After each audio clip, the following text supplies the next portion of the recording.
ભરૂચમાં કોંગ્રેસ દ્વારા રાષ્ટ્રીય અધ્યક્ષ મલ્લિકાર્જુન ખડગે અને લોકસભામાં વિપક્ષના નેતા રાહુલ ગાંધીની અટકાયતના વિરોધ પ્રદર્શન કરવામાં આવ્યું હતું.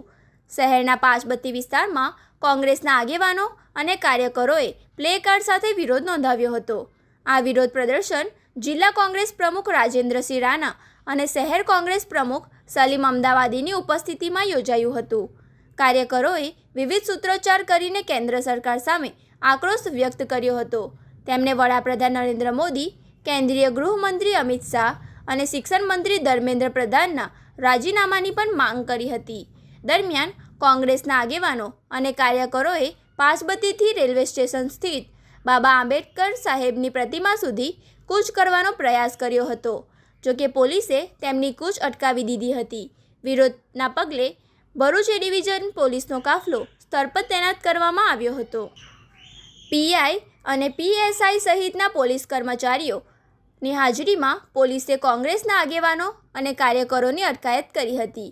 આ કાર્યક્રમમાં મોટી સંખ્યામાં કોંગ્રેસના આગેવાનો અને કાર્યકરો જોડાયા હતા. આ દેશની સરમુખ્ય સરકાર જ્યારથી આવી ત્યારે લોકોને જીવન જોખમમાં મૂકી દીધું છે. આ દેશનું યુવાધન બરબાદ થઈ રહેલું છે. એના માટે થોડાક જ યુવાનો ભેગા થઈ અને અસંખ્ય લોકો ભેગા થઈ ગયા ધીરે ધીરે આખા દેશમાંથી અને જંતર મંતર પર ભેગા થઈ અને એક આંદોલનના સ્વરૂપમાં થઈ ગયું.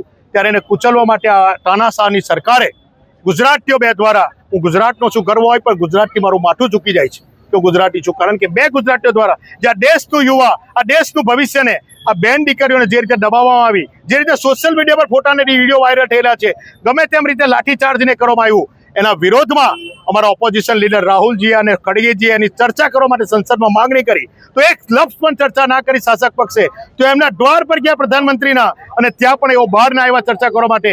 1 કલાક રાહ જોઈ પોલીસના દમનથી એમની ધરપકડ કરવામાં આવી. જે દેશનું ભવિષ્ય રાહુલ ગાંધી છે, આ દેશનું યુવા એમના ભવિષ્ય જોઈ રહેલું છે, એની ધરપકડ કરવામાં આવી. ખડગેજીની ધરપકડ કરવામાં આવી, પ્રિયંકાજીની, અસંખ્ય સાંસદોની ધરપકડ કરવામાં આવી. એને સખત શબ્દોમાં અમે વખોડીએ છીએ અને આ જે આંદોલન છે એને કુચલવામાં આ સરકાર તાનાશાહી કરી રહી છે. ભારતીય જનતા પાર્ટી શાનમાં સમજી જાય. આજે ભરૂચ જિલ્લાના શહેરમાં અમે ખાલી દેખાવો કરી રહ્યા છે. હજુ જો આ તાનાશાહ સરકાર નહીં સુધરે તો કોંગ્રેસ રોડ પર આવશે, વાર નહીં લાગે.